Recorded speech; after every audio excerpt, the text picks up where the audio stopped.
36th on the medal table. 6 bronze, 8 silver, just 1 solitary gold. Redgrave and Pinsent, the only British Olympic champions in the year of 1996. A British sporting revolution was about to take place. Then Prime Minister John Major was about to greenlight a process that would make Great Britain and Northern Ireland, for the brand Team GB would come later, a world superpower in the sporting arena. Within 4 years in Sydney, as Team GB, 7 bronze, 10 silver, 11 gold. In Athens, the birthplace of the Olympics, 12 bronze, 9 silver, 9 golds.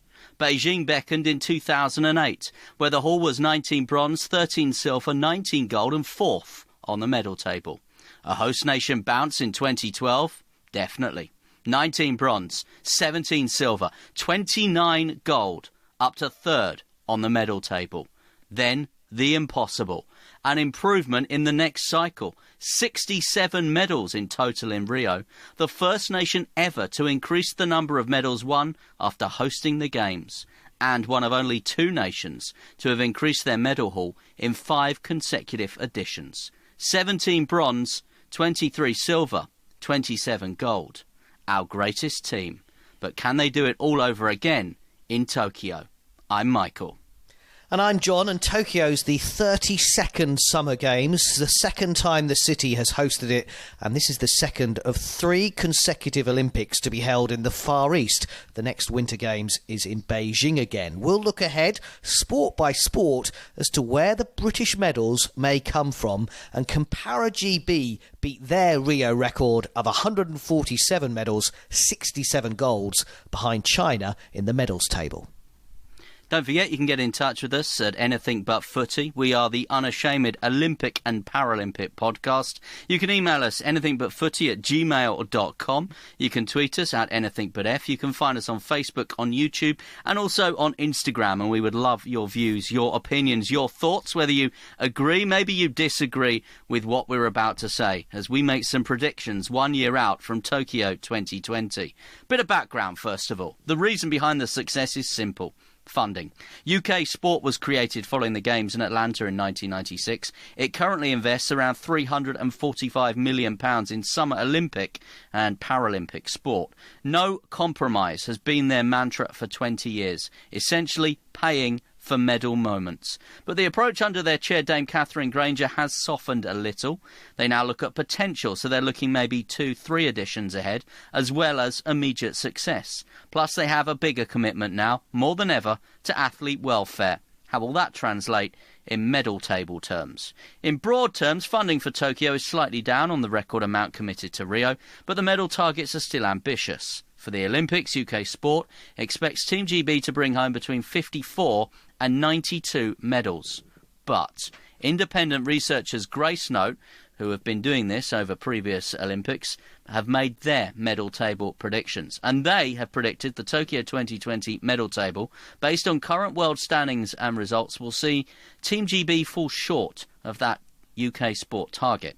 They predict just 43 medals in total, with 15 golds. Broadly speaking, John, are they right? That's a huge number to fall down, isn't it? I mean, when you look at those stats that you just said, UK Sport saying that Team GB will bring home between 54 and 92 medals, but for then Grace Note to say 43 medals with a total of just 15 golds.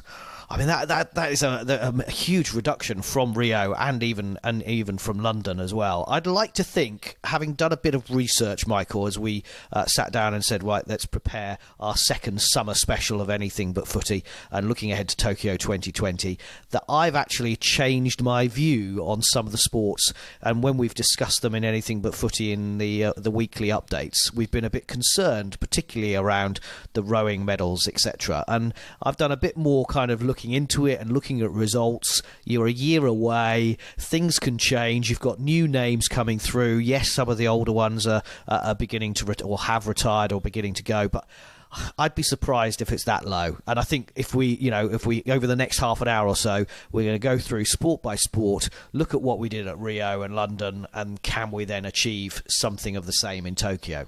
Yeah, let's go through the nitty-gritty then. The leading sports in Rio: 12 in cycling, 7 in gymnastics, 7 in athletics, 6 in swimming, 5 in rowing. So cycling, that was the big haul. It's traditionally been the big haul in recent editions of the Olympics. Gold medals in Rio in the men's team sprint, men's team pursuit, women's team pursuit, men's sprint, women's omnium, men's keirin. Names in there like Jason Kenny, names like Ed Clancy, names like Laura Trott, now Laura Kenny, of course. Silver medals for Becky James in the keirin and the sprint, the men's sprint for Callum Skinner, and in the omnium, Mark Cavendish. And there was a bronze for Chris Froome in the men's time trial, and Katie Marchant in the women's sprint. But when you compare that haul of 12 medals and every member of the track team getting a medal in Rio, you look at the World Track Cycling Championships earlier in 2019, Great Britain won just 1 gold, 2 silver and 1 bronze, and Eleanor Barker's gold in the scratch race, as far as I can see, not part of the Tokyo programme. And you've got the likes of Jason Kenny and Laura Kenny, who I think have got, 10 gold medals in their household between them. Not predicted to win individual medals by the likes of Grace Note this time around. But is this the age-old thing that British cycling are keeping their powder dry, and they're not going to reveal the big guns and the technology until the time is right, and that time will be in Tokyo? I think a lot of focus on the cycling will be on the Kennys for obvious reasons, as you say. 6-time Olympic champion Jason Kenny, 4-time Olympic champion Laura Kenny, and she has the chance to win 3 golds in Tokyo to add to the pair she won in London and the double in Rio as well, which would make her the greatest female Olympian in British history with 7 golds if that's what she goes away and does. She's 27 years of age. I mean, she burst onto the scene, as we said in our other summer special, as a 19-year-old in London.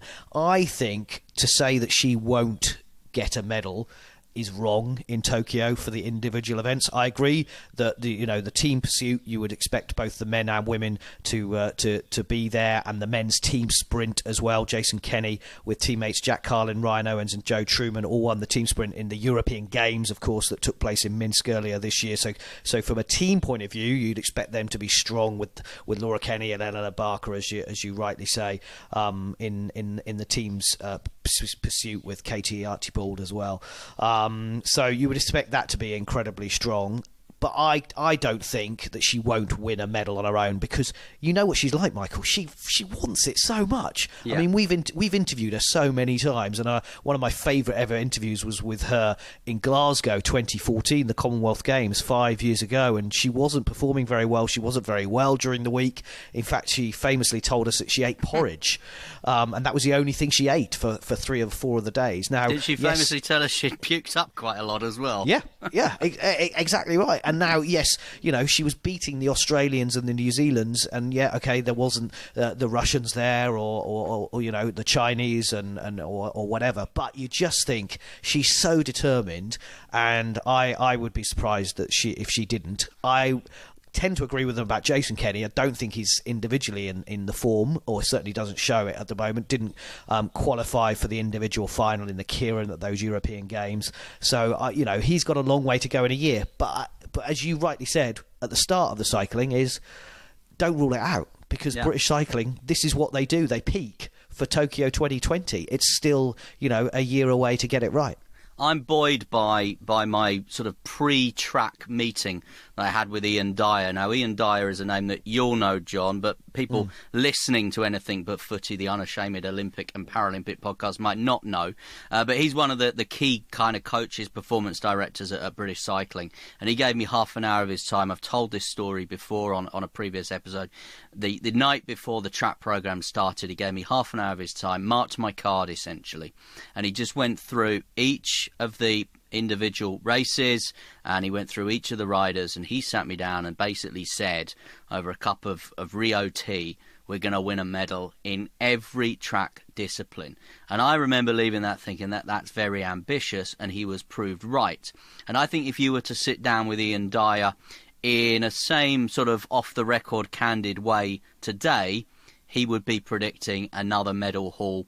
Maybe 12 is ambitious, but you've got to think with cycling as well. You could add BMX to that. You could add road races to that. You could add mountain biking to that as well, where you've got opportunities, potential medals there as well. I think in the road race, both men's and women's, there's got to be opportunities to win medals there. Chris Froome on the road got the bronze in the time trial in Rio, but with his injury, that's a big question. That is a big question mark, and it is. But you've got Geraint Thomas, who you would expect would step up. So I think it was disappointing, Lizzie Deignan as well. The fact that we didn't get a medal in the road races in Rio, apart from Chris Froome's bronze, as you rightly say. But also the youngsters. There were a few youngsters coming through. So we mentioned Eleanor Barker, Megan Barker, her sister, 20-year-old Jess Roberts, all won medals, gold medals at the European Games, and then a silver in the team pursuit as well. And Josie Knight, a bronze in the individual pursuit. So the youngsters are coming through as well, and they will be the ones who will, like Laura Trott did at London 2012, just Katie burst on the Marchant scene. in Rio came from nowhere, essentially, didn't she, to win that bronze medal? I wouldn't be surprised if the medal haul from cycling, as I said, maybe not just on the track, but picking up one or two elsewhere on the road, maybe one in mountain biking, BMX, whatever. I wouldn't be surprised if that medal haul is up there 10 to 12 again. Agreed.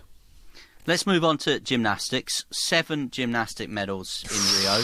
Max Whitlock with a couple, of course, of gold medals on the floor, on the pommel. Lewis Smith, now retired, on the pommel. Bryony Page on the trampoline. Max Whitlock getting a bronze in the all-around. Amy Tinkler getting a bronze on the floor. And Niall Wilson getting a bronze in the horizontal bar. You look back at that last World Championships, the next Gymnastics World Championships in Stuttgart in October, in the last one, so we are talking, as we speak, sort of 10 months ago, just the one silver medal, Max Whitlock on the pommel. They've gone close in team events without actually kind of getting there or thereabouts. 7 in the region of 7 looks ambitious to me for the sport of gymnastics as we head to Tokyo. I think with Rio, it was on a crest of a wave after London, because Absolutely.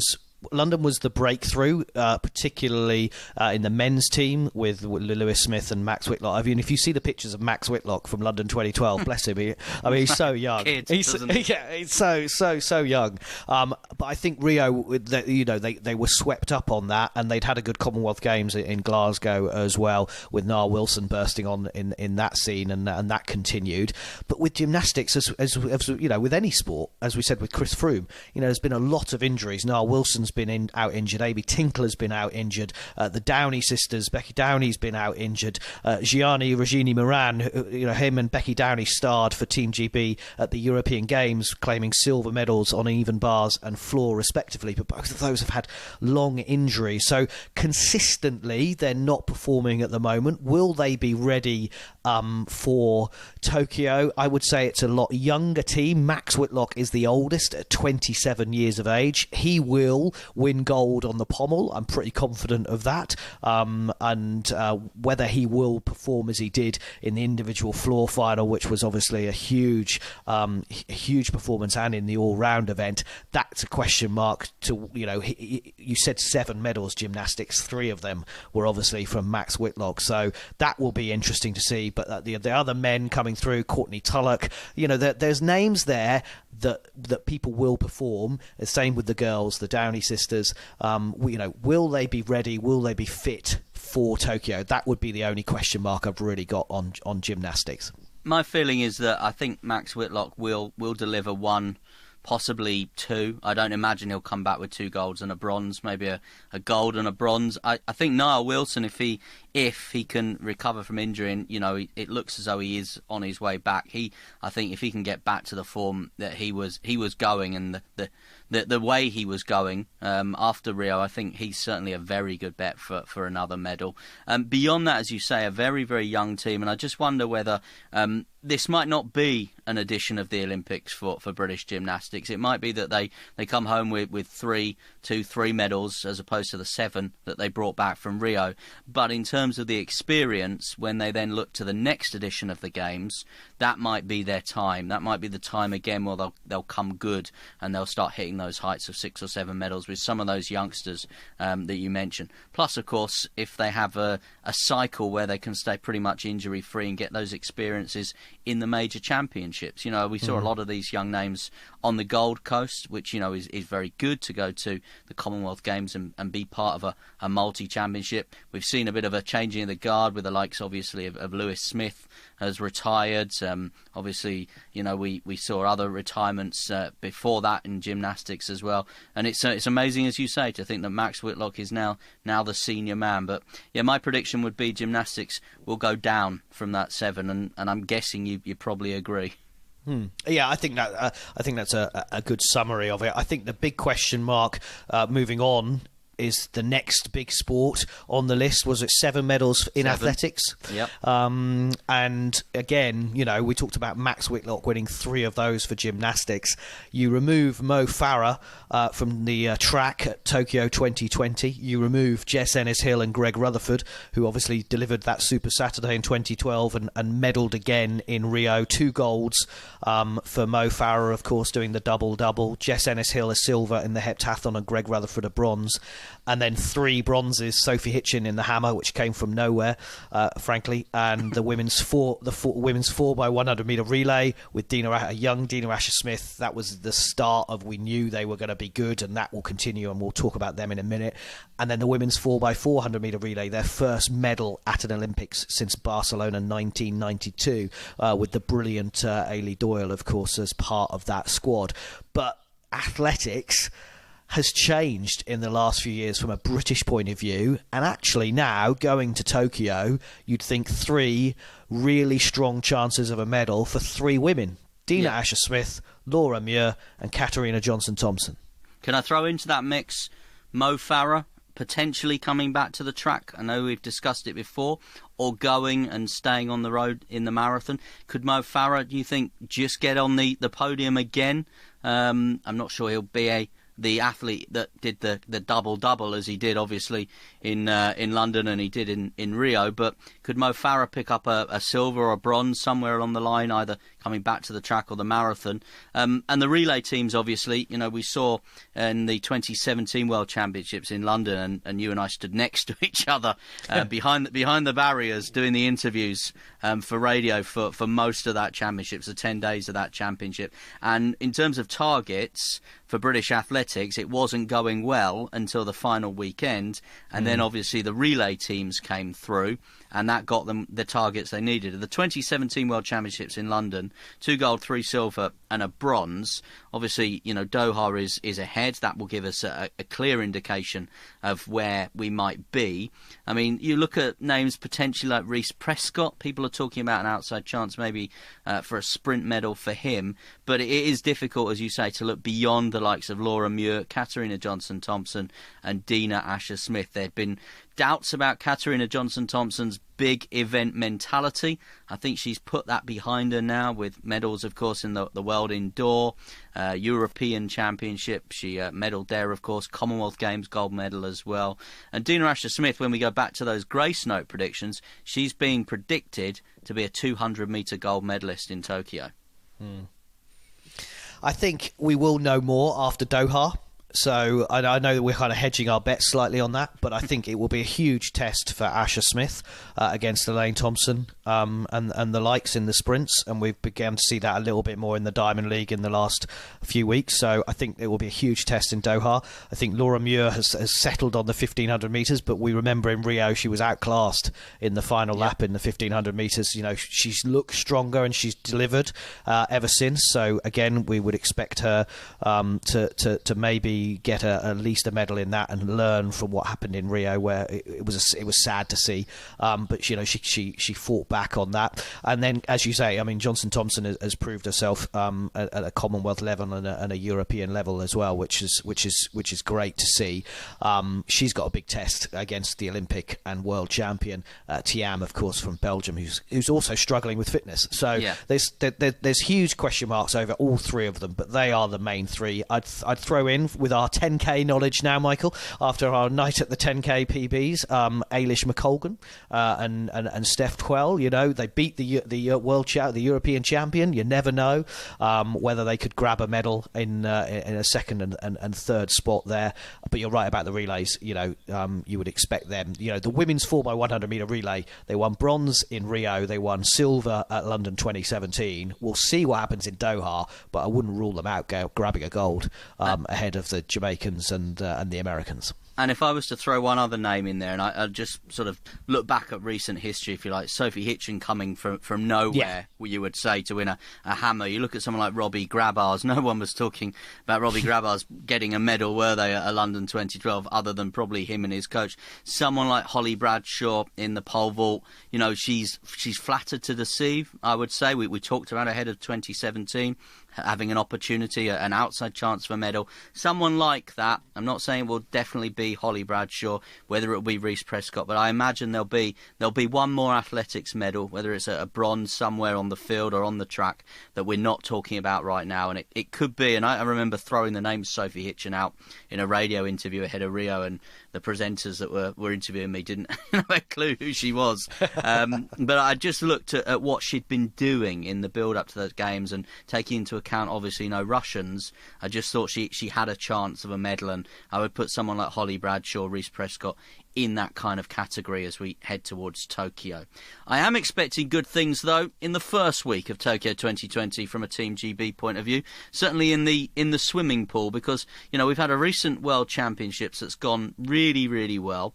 You've got the likes of Adam Peaty, who won a 50-metre and 100-metre breaststroke gold, the 50-metre breaststroke not an Olympic event, also part of the 4x100-metre medley relay team. You've got James Wilby, picked up a silver medal. Duncan Scott famously won 6 on the Gold Coast in the Commonwealth Games for Scotland, won a bronze in the 200 metres free.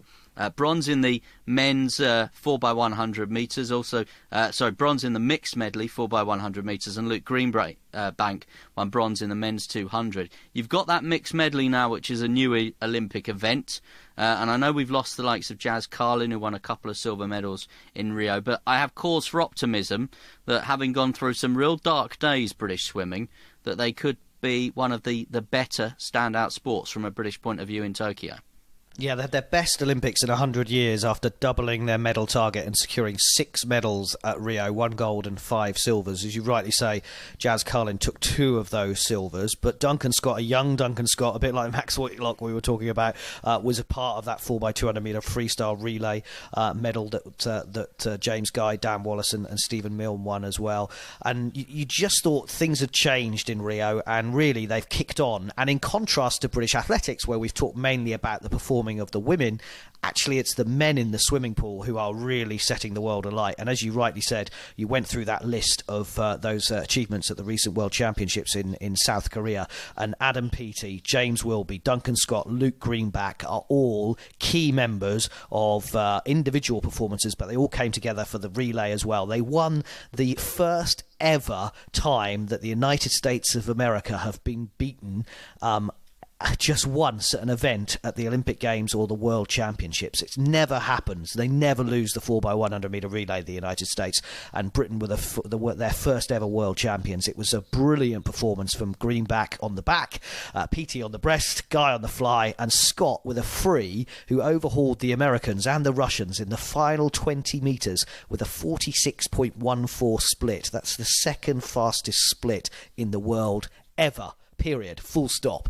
That is incredible swimming. And what I like about British swimming, Michael, obviously we can wax lyrical about Adam Peaty. He had the whole world record, 56.88 in the 100-metre breaststroke. He had that, breaking that 57 barrier. He sets himself gold medal targets. He won 3 golds. He's now the first man in history to win 6 World Championship breaststroke titles. The man is a machine, and he will win gold at Tokyo, fitness permitting, of course, with all athletes. He will deliver. But what I love about him is that he's inspiring the others. And Duncan Scott has got so much potential, and he's improving. So he improved on the 4th place from Budapest at the Worlds 2 years ago to grab that bronze, as you said, in his own individual event in the 200 metre freestyle, and then was part of that relay squad. And what I love about him as well is he stood up against China's controversial Olympic champion Sung Yang, who has already been done for doping and has had lots of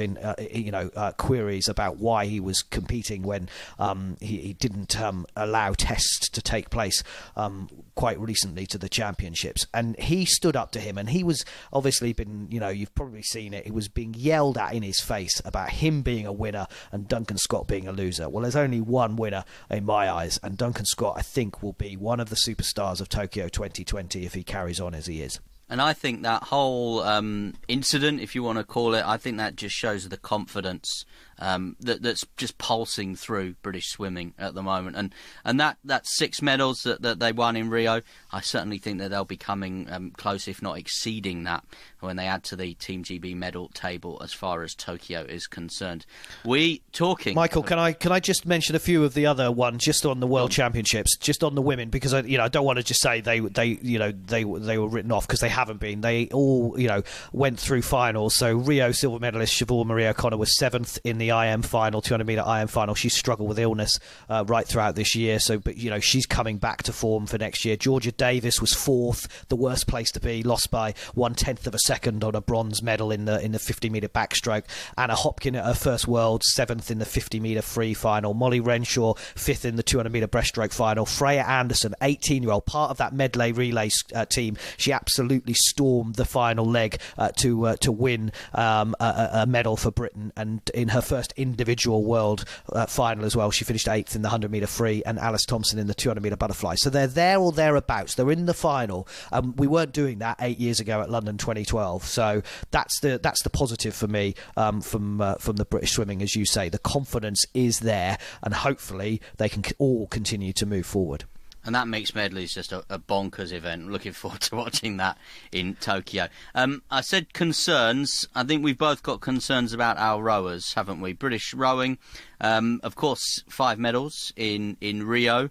Women's coxless pair, Glover and Stanning. Men's coxless 4, always win gold in that. Men's 8, Granger and Thornley. I know that was a real highlight for both of us to see those two in the women's double sculls. So much so I got down on one knee at one point with Catherine Granger, and everyone thought I was about to propose. I was just getting into an interview position, but there you go. Have a look at my social media accounts if you want to see the photos of that. And the women's 8 won a silver as well, including Richmond's Zoe Lee as part of that. There's been a bit of a makeover in that 8, and Zoe Lee will row on, but a lot of the others have moved on. The World Championships in Austria in August and September. In 2018 at the Rome World Championships, it was 1 gold and 3 bronze medals in total. Now, the gold was in the mixed para-cox 4. The bronze medals came in the women's lightweight single sculls, the men's 8 and the men's coxless 4. And I know we have spoken in the past that, well, whereas rowing, and we started by talking about 96 and Redgrave and Pinsent being the only gold medal, rowing has traditionally been a strong sport. Great Britain have always added the medals on that middle weekend when all the rowing finals came about, but we fear a little bit this time that they will struggle to get to that total of 5 from Rio. Yeah, and we talked about it on one of our earlier editions of Anything But Footy about the fact that they needed James Cracknell to come back for the boat race to make rowing interesting for a lot of people, and I think the names of people have gone, and that is an issue for British rowing, that people don't know who the Olympic champions are who are still competing, because you don't have your Helen Glovers and Heather Stannings, you don't have your Andrew Triggs-Hodge, and they've all after 2012 and Rio have moved on, and I think that is a huge question mark. Now, going into this, I have said, and we've said, we are worried about this team, but I think there's a bit of a glimmer of hope. And obviously you mentioned the World Championships a bit later on this year, but we've had European champions this year, and we've had some really strong performances in the World Cups this summer as well. And for the first time since Rio 2016, the men's 8 won gold, beating the Germans, who were undefeated for over a year, including Olympic champion Mo Sabihi, Tom Ford, James Rudkin, Tom George, Sabihi, Jacob Dawson, Ollie Wynne-Griffith, Matt Tarrant, Josh Bugowski and Cox Henry Fieldman. Names that you might not necessarily know, but you may well know in a year's time from Tokyo. Imogen Grant won gold in the lightweight women's single sculls, so a couple of gold medals at those World Cups.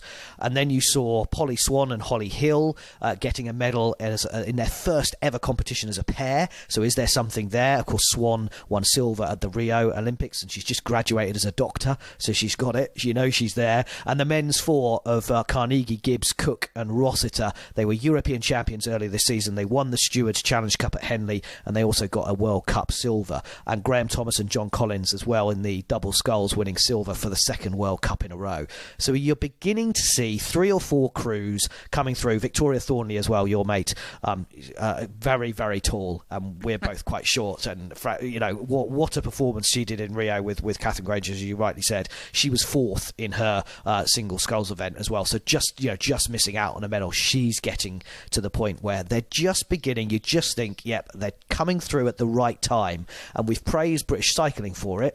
And maybe we always know that the rowing team come good for the Olympics as well, and maybe we have to have faith as well.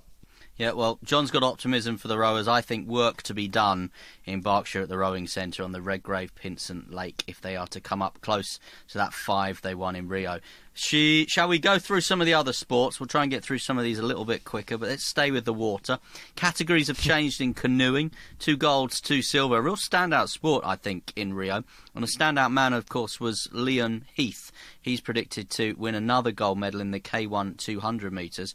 Obviously, we had a World Cup event at the Lee Valley earlier this year as well, where we had some British success. And I think we're expecting some of the same names from Rio to come good again. Yeah, I think we will. Joe Clark, of course, won the K1 canoe slalom at Rio, and he won the World Cup at Lee Valley for the gold. And the one big name you really want to look out for in British canoeing is Mallory Franklin. She won 2 golds, the C1 and the K1 at the World Cup event in June, with Great Britain performing their best ever result at a World Cup. She is going to be the big canoeing star next year. They have their whole selection in the next few months, so they will know by the end of this year. They'll be one of the first teams to be announced for Tokyo 2020. It will go down to the wire at the World Championships at the end of September. But Mallory Franklin, Joe Clark, pretty convinced both of them will be at Tokyo and will be winning the big golds for Great Britain. We'll stay with the water and we'll go to sailing, and I think my friend Hannah Mills in the 470 and Ailey McIntyre, her new partner after Saskia Clark retired. I think Hannah Mills will retain a gold medal in Tokyo, as I said, with a new partner. Dylan Fletcher and Stuart Bithell, other ones in the 49er class to look out for. Remember, Giles Scott won that gold medal in Rio as well. The sailing team, again, traditionally always been pretty good from a British point of view in terms of winning medals. 2 golds and a silver in Rio, and I would suggest that they'll come up close to that this time around as well. Well, Giles Scott will be going to Tokyo. He's the European champion for the 3rd time in the Finn class, so he will be going to Tokyo, and you'd expect him to retain his gold medal. The laser class, as you rightly say, is a really tough one. Nick Thompson, Lorenzo Ciavarini also have performed well. They were European champion. Ciavarini and Nick Thompson was a silver medalist, so you'd expect them maybe to try and make sure that they could get their performances better at a world level rather than just in the Europeans. And European silver as well for James Peters and Finn Sterrett from Weymouth. And watch out on the windsurfers as well, because 22-year-old Saskia Sills, we got a silver in Rio through Nick Dempsey in windsurfing. Saskia Sills scored her first ever senior medal by winning a silver at the World Cup Series in Marseille. So again, you'd be hoping that could progress to the Olympics. And look, the future looks great as well for British sailing. Just to mention a couple of teenagers, 17 and 18-year-old Millie Boyle and Vita Heathcote are the 420 World Championship winners. They won the gold medal in Vila Moura in Portugal, the teenagers. So the future for British sailing also looks good post-Tokyo. I'm very confident about our divers. They've just had a good World Aquatic Championships as well. Though I say that, Jack Law, who is one of the kind of nailed-on ones for a gold medal you would imagine in Tokyo, didn't have a particularly great World Championships. Bronze in the 3-metre springboard, and then together with Daniel Goodfellow in what is a new partnership, a 3-metre synchro springboard silver medal. Tom Daly and Matty Lee won the 10-metre platform synchro medal there as well. So, it was a pretty good diving championships. 1 gold, 1 silver, 1 bronze in Rio de Janeiro last time around. I'm not sure that Tom Daly will get the fairy tale finish and end up on top of the podium, but I do think there's another medal for him up for grabs. Potentially 2 medals for him if he can get both events right, something he couldn't do in Rio, of course. 2 bronze medals potentially up for grabs for Tom Daly. I think potentially a couple of gold medals up for grabs for Jack Law as well. Dan Goodfellow, of course, dived with Tom Daly in Rio. Now he's alongside Jack Law in the 3-metre synchro. And I think think if Jack Law can put his programme together, and he would have had a bit of a knock to his confidence at that recent World Championships, I think he can win the individual on the 3-metre springboard as well. Yeah, I think you're right. I think Law and Daly both have something to prove. Law had the title in the bag at the World Championships and threw it away. And Tom Daly, at Rio and the 10-metre platform, had the worst ever semi-final. He didn't even qualify for the final. And I went back through my notes from Rio, actually, and I wrote down that Tom Daly had been in tears after coming last in the semi-final for the 10-metre platform, but has said that he will now compete at Tokyo 2020 as it's his dream to win Olympic gold. So he's got that inspiration to go and perform as well, with Matty Lee in the synchro, but also on individually as well. So Law and Daly, yeah, they're the big two names for British diving. From a women's point of view, maybe watch out for Commonwealth and European champion Grace Reed in the 3-metre springboard. She was in the final, only could finish 8th in the Worlds, but again, just getting maybe a year away, could she try and get a medal at Tokyo 2020? But 7 Olympic places they secured at those World Championships. So there'll be a big team and a lot of support for British diving, as you rightly say. Be a big boxing team as well that will be expected to bring home some medals, coached by Rob McCracken. Of course, there's some changes to the categories, so we've got more women boxers going this time. The team will still be probably around 10, gold, silver and a bronze medal. An interesting line ahead of the boxing, which I just thought I'd mention briefly. Nicola Adams, I don't know if she's going to be back, her tweet, but professional boxers can now go to the Olympics, and she tweeted a picture of the gold medal in Tokyo and said, well, this would look nice on my mantelpiece. So here's my prediction for 2020. Nicola Adams with a 3rd consecutive Olympic gold medal and a damehood in the bag by the end of the year as well. I think that's nailed on. I think that's it's a bit like Mo Farah, where he still hasn't decided whether he's going to go back to the track, as we said earlier. But Nicola Adams, I think she will go. I'm exactly the same with you. And I think if the judges get it right, because that's the thing that, with boxing, it's so different, because it is just an opinion, and there were lots of fights at the recent European Games in Minsk, and we did win a gold and silver and a few bronzes. Pat McCormack getting the gold, and Lauren Price getting the gold, Ben Whittaker the silver, Galal Yafai, Peter McGrail, Luke McCormack and Siobhan Clark all getting bronze medals. But there were other fights, and some of those bronze medal fights where you kind of thought actually they should have won, but the judges didn't quite get it right. So, it's a tough one, boxing, really, really tough. But I think they got scant reward in Rio, actually, with a gold, silver and bronze, and I think we would like to see a few more in Tokyo. Yeah, actually, one of the achievements in boxing is just to get to the Olympics, because it is very much the best of the best. It's very difficult just to even get to the Olympics in boxing. Time is marching on Anything But Footy, your unashamed Olympic and Paralympic podcast. So we'll try and deal with a few more sports quite quickly here. I'm going to deal with taekwondo and triathlon together. 1 gold, 1 silver, 1 bronze for both sports in Rio. There was 4 taekwondo athletes that travelled to Brazil. There were 6 triathletes. So from a return of sort of personnel to medals, both pretty good. And I think both teams as well have good ambitions ahead of Tokyo as well, because you've got Bianca Walkden, who won a medal in Rio, but it wasn't the gold that she wanted. A world champion recently, of course, in Manchester as well. She's predicted to win the heavyweight gold. I certainly wouldn't rule out Jade Jones, who also, of course, in the featherweight category did very well at the World Championships. Aaliyah Brown won a bronze in the bantamweight category. Unfortunately, that's not an Olympic category as well.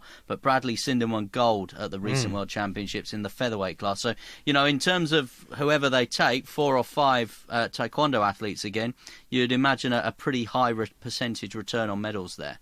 I entirely agree with all of those. Jade, Bianca, Bradley, you'd expect them, with Latalu Mohammed hopefully finally putting to bed his unluckiness as well. Bronze in London, silver in Rio, gold in Tokyo for Latalo, hopefully.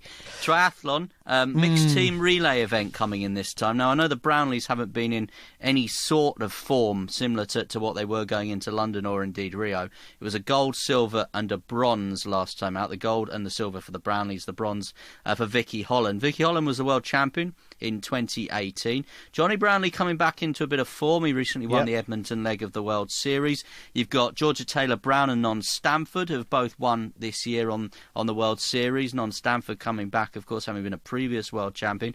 Jess Learmonth has been on the podium 3 times. So I think from a team point of view, just getting in the British team for triathlon, being one of the 6, will be an achievement in itself, certainly for the women, with Georgia Taylor-Brown, non-Stamford, Vicky Holland.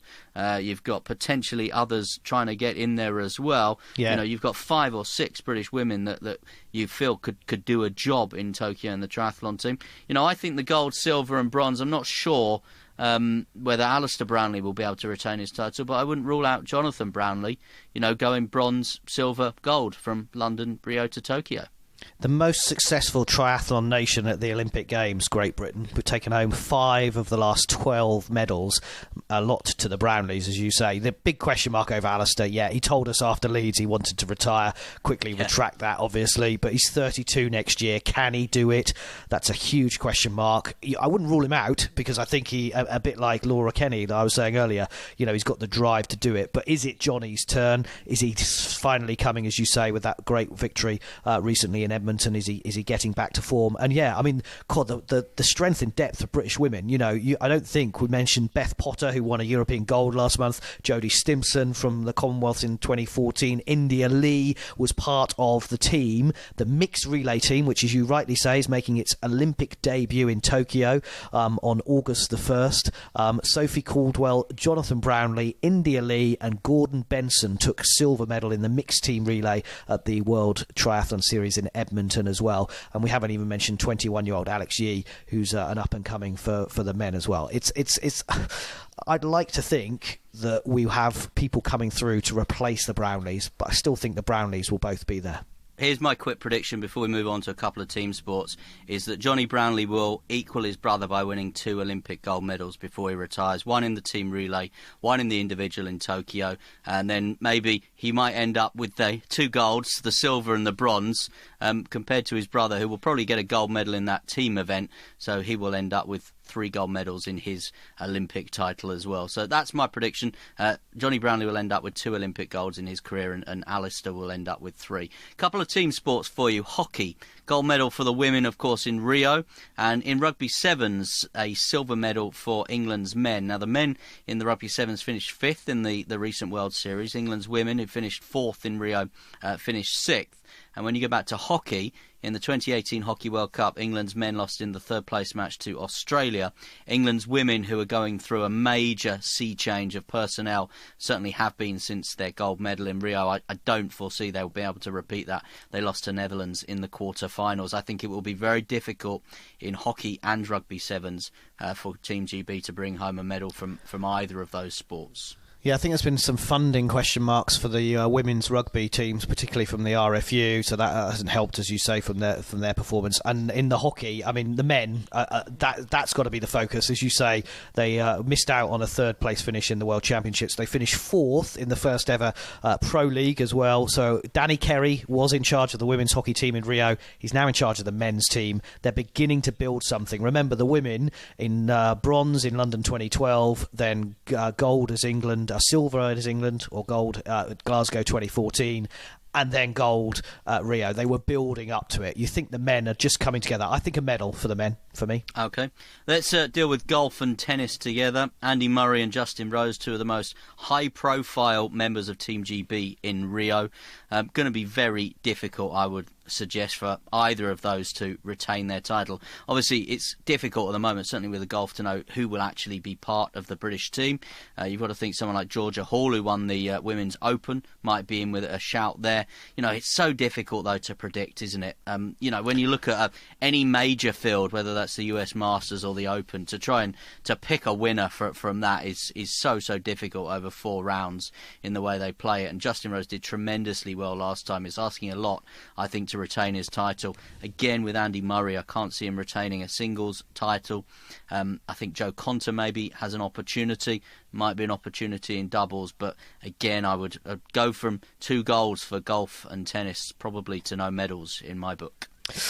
I think the golf is going to be a lot harder. I think more of the world's top players, more of the USA players will be there. The big USA players will be there. Obviously, you can only have one or two from each nation, but I think the big players will be there. And they didn't go to Rio, as we knew, for a number of reasons, Michael, including the Zika virus, which, of course, Rory McIlroy decided he wasn't going to go and do. He's going to go this year, but for Ireland. So I think it's going to be a lot harder for someone. I mean, Justin Rose is world class. You know, he's up there, obviously, with his US Open victories and the Ryder Cup victories and his Olympic title. But yeah, a tough one in the golf. Don't think we will medal there.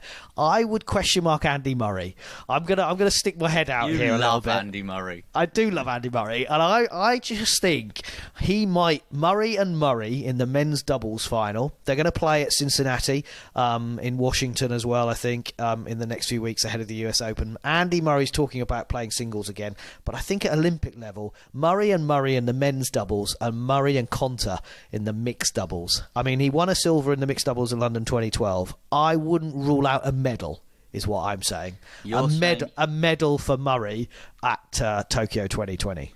OK, let's deal with some other sports that came up with medals in Rio. Shooting, 2 bronze medals. Since then, though, a breakthrough for Matthew Coward-Holly, who's predicted by Grace Note at least to win a gold medal in Tokyo.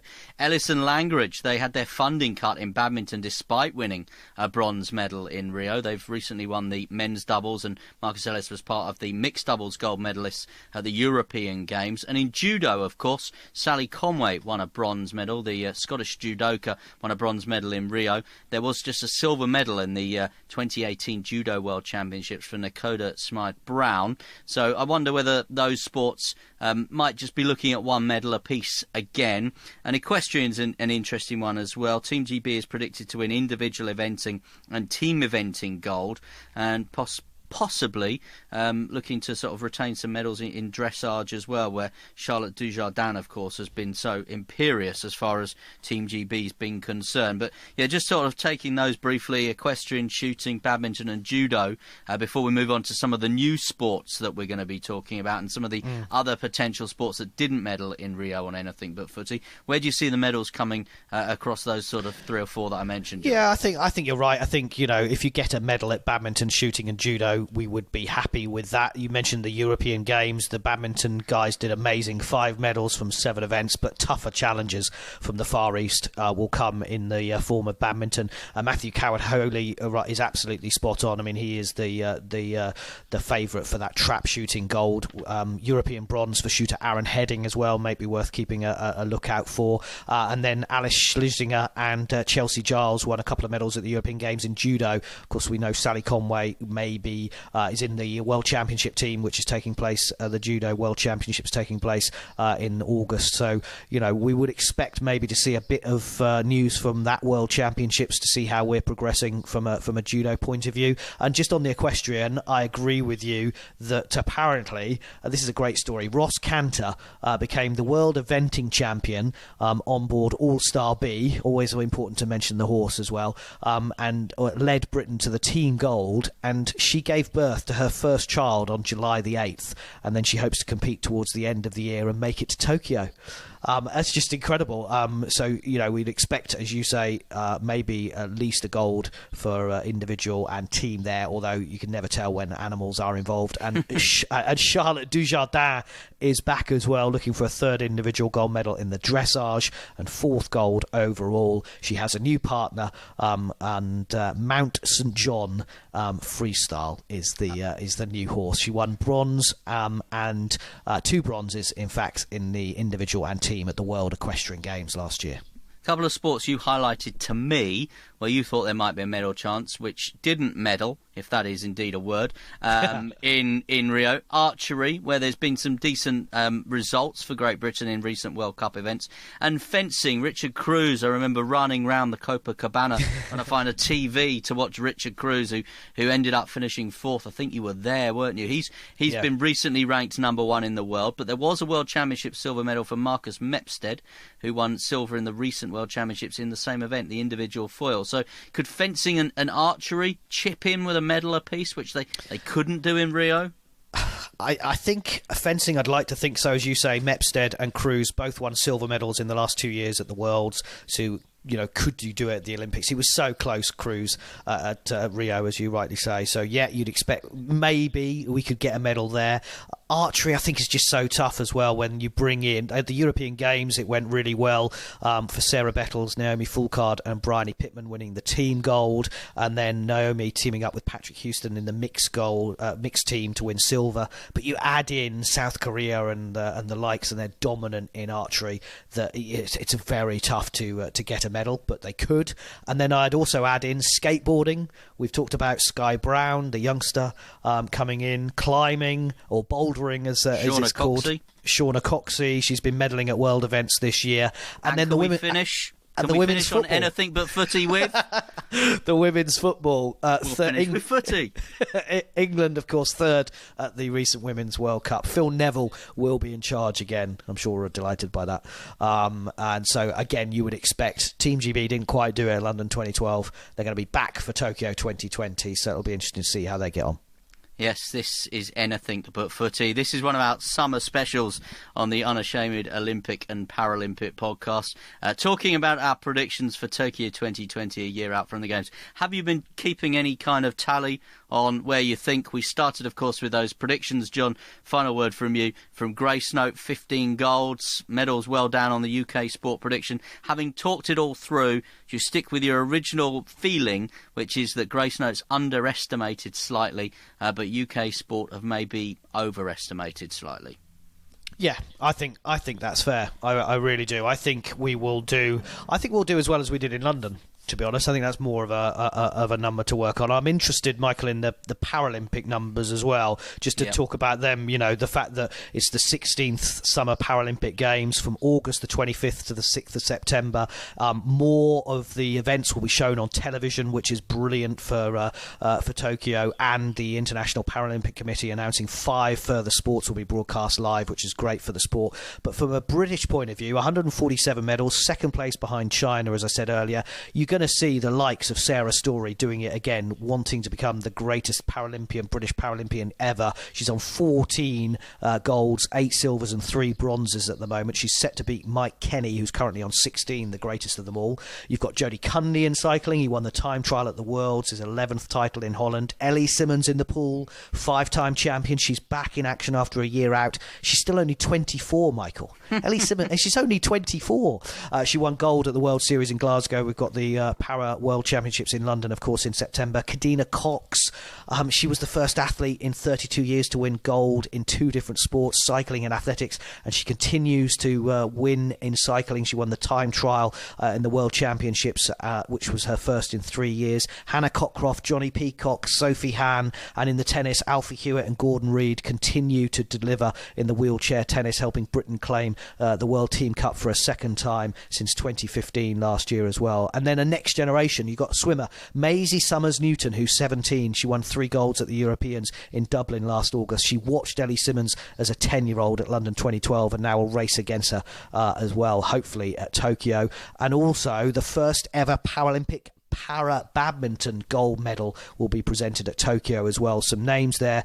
They've invested British badminton in 4 players: Jack Shepherd, Christine Coombs, Daniel Bethel and Martin Rook, and you would expect hopefully to get some medals in there. So good to see new sports coming through as well for the Paralympics, which will be a little earlier than London and Rio, so it'll all be over by the 6th of September 2020. And China is expected to do well both in the Olympics and the Paralympics. And there will be improved performances, of course, by the host Japan. Russia, despite withdrawals and bans, will also win a significant amount of medals. And the USA expected to top the table. Australia will be looking to recover after being overtaken in recent editions by the likes of the UK. And European nations, including Germany, France, Italy and the Netherlands, will come with high expectations. So where will that leave Team GB? Possibly slipping outside of the top 4 this time around. The projected team size, we're told, is 378. A medal haul of around 50 looks realistic, including 15 golds. And if you're disappointed in that after all the successes of London and Rio, well, just be grateful. We're not heading for another Atlanta.